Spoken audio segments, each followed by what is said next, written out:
नमस्ते मित्रों, नमः शिवाय। स्वागत है आपका मेरे चैनल में। तो आज की कहानी है नाग पंचमी की कहानी। यह कहानी बहुत ही प्राचीन और बहुत ही प्रचलित है। पंचांग के अनुसार इस बार सावन में नाग पंचमी का त्यौहार शुक्रवार 9 अगस्त 2024 को मनाया जाएगा। इस दिन सभी अपने घरों में नाग देवता की पूजा करेंगे। हिंदू धर्म में पौराणिक काल से ही सर्प देवताओं की पूजा करने की परंपरा चली आ रही है। मान्यता है कि नाग पंचमी के दिन नाग देवता की पूजा करने से मनोकामनाएं पूरी होती हैं। नाग पंचमी मनाने को लेकर कुछ पौराणिक कथाएं प्रचलित हैं, तो आइए चलते हैं, कथा सुनते हैं। प्राचीन काल में एक सेठ जी के 7 पुत्र थे। सातों के विवाह हो चुके थे। सबसे छोटे पुत्र की पत्नी श्रेष्ठ चरित्र की विदुषी और सुशील थी, परंतु उसके भाई नहीं था। एक दिन बड़ी बहू ने घर लीपने को पीली मिट्टी लाने के लिए सभी बहुओं को साथ चलने को कहा, तो सभी ने खुरपी लेकर मिट्टी खोदना शुरू किया। तभी वहाँ एक सर्प निकला, जिसे बड़ी बहू खुरपी से मारने लगी। यह देखकर छोटी बहू ने उसे रोकते हुए कहा, मत मारो इसे, यह बेचारा निरपराध है, इसका कोई अपराध नहीं है। यह सुनकर बड़ी बहू ने उसे नहीं मारा। तब सर्प एक ओर जाकर बैठ गया। तब छोटी बहू ने उससे कहा, मैं अभी लौट कर आती हूँ, तुम यहाँ से कहीं मत जाना। यह कहकर वह सबके साथ मिट्टी लेकर अपने घर चली गई और वहाँ कामकाज में फंसकर सर्प से जो वादा किया था वह उसे भूल गई।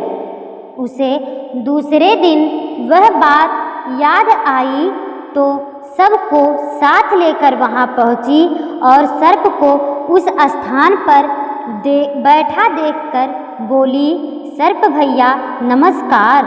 सर्प ने कहा, तू भैया कह चुकी है, इसीलिए तुझे छोड़ देता हूँ, नहीं तो झूठी बात कहने के कारण तुझे मैं अभी डस लेता।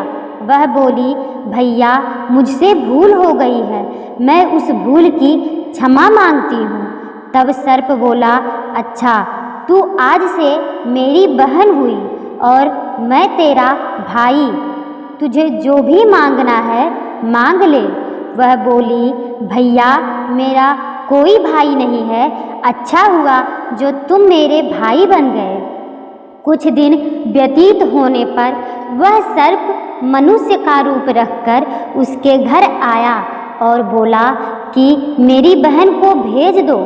सबने कहा कि इसके तो कोई भाई नहीं था, तो वह बोला, मैं दूर के रिश्ते में इसका भाई हूँ, बचपन में ही बाहर चला गया था। उसके विश्वास दिलाने पर घर के लोगों ने छोटी को उसके साथ भेज दिया। उसने मार्ग में बताया कि मैं वही सर्प हूँ, इसीलिए तू डरना मत और जहाँ चलने में कठिनाई हो वहाँ पर मेरी पूँछ पकड़ लेना।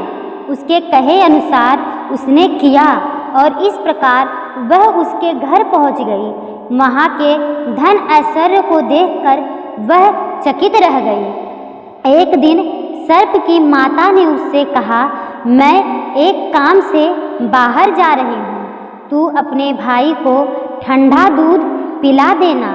उसे यह बात ध्यान ना रही और उसने गर्म दूध पिला दिया, जिससे उसका मुंह जल गया। यह देखकर सर्प की माता बहुत क्रोधित हुई, परंतु सर्प के समझाने पर शांत हो गई। तब सर्प ने कहा कि बहन, अब उसके घर भेज देना चाहिए बहन को। तब सर्प और उसके पिता ने उसे बहुत सा सोना, चांदी, जवाहरात, वस्त्र, भूषण आदि देकर उसे घर पहुंचा दिया। इतना ढेर सारा धन देखकर बड़ी बहू ने ईर्ष्या से कहा, भाई तो बड़ा धनवान है तेरा, तुझे तो उससे और भी धन लाना चाहिए था।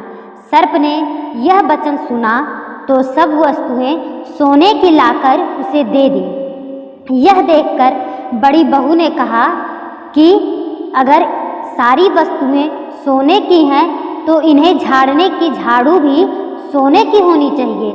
तब सर्प ने झाड़ू भी सोने का लाकर उसे दे दिया। सर्प ने छोटी बहू को हीरा मणियों का एक अद्भुत हार दिया था। उसकी प्रशंसा उस देश की रानी ने भी सुनी और वह राजा से बोली कि सेठ की छोटी बहू का यह हार मुझे मिल जाना चाहिए।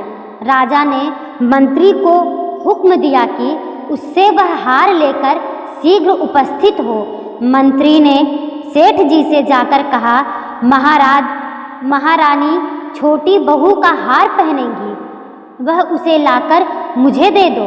सेठ ने डर के कारण छोटी बहू से वह हार मंगवा के दे दिया। छोटी बहू को यह बात बहुत बुरी लगी। उसने अपने सर्प भाई को याद किया और आने पर प्रार्थना की, भैया रानी ने हार छीन लिया है, तुम कुछ ऐसा करो कि जब वह हार उसके गले में रहे तब तक के लिए सर्प बन जाए और जब वह मुझे लौटा दे तब हीरे और मणियों का हो जाए। सर्प ने कहा, ठीक वैसा ही किया।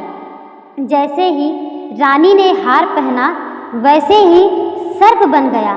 यह देखकर रानी चीख पड़ी और रोने लगी। यह देखकर राजा ने सेठ के पास खबर भेजी कि छोटी बहू को तुरंत यहाँ भेजो।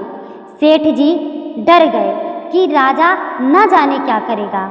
वे स्वयं छोटी बहू को अपने साथ लेकर वहाँ उपस्थित हुए।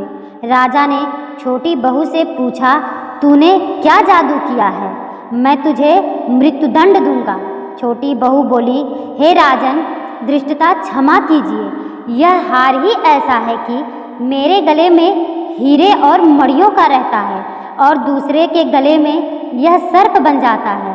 यह सुनकर राजा ने सर्प बना हुआ हार उसे देकर कहा, अभी पहन कर दिखाओ। छोटी बहू ने जैसे ही उसे पहना वैसे ही हीरो मणियों का हो गया। यह देखकर राजा को उसकी बात पे विश्वास हो गया और उसने प्रसन्न होकर उसे बहुत सी मुद्राएं भी पुरस्कार में दी।